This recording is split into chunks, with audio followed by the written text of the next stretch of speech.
English tenses. Lesson number 11. Future perfect tense. The future perfect tense is used to describe an action that will be completed before a specified time or another action in the future. It emphasizes the completion of an action by a certain point. We form the future perfect tense by using the auxiliary verb will have followed by the past participle form of the main verb.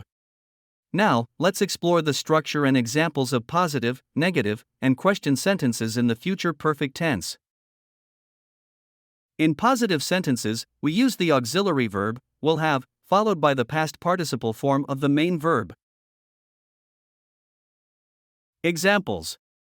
By this time next week, I will have finished my project. They will have graduated from college by the end of the year. She will have written her book by the time she turns 30. We will have traveled to 5 different countries by the end of the summer. The team will have won the championship by the time the season ends. In negative sentences, we use the auxiliary verb, will not have, won't have, followed by the past participle form of the main verb. Examples. I won't have completed my assignment by tomorrow. They will not have finished building the house by the end of the month.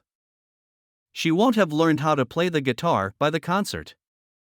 We won't have saved enough money for the trip by next year. The company won't have launched the new product by the deadline. In question sentences, we form the question by placing the auxiliary verb, will, before the subject, followed by, have, and the past participle form of the main verb.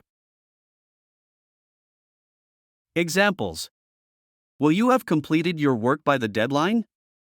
Will they have arrived at the airport by 6 p.m.? Will she have cooked dinner by the time we get home? Will we have solved the puzzle by the end of the game? Will the movie have finished by the time we arrive at the theater? To summarize, the future perfect tense is used to express actions that will be completed before a specific time or another action in the future. Positive sentences use, will have, followed by the past participle. Negative sentences use, will not have, won't have, and question sentences start with, will, followed by, have. Remember to practice using the future perfect tense to become more comfortable with its structure and application. Thanks for watching, and I'll see you in the next lesson.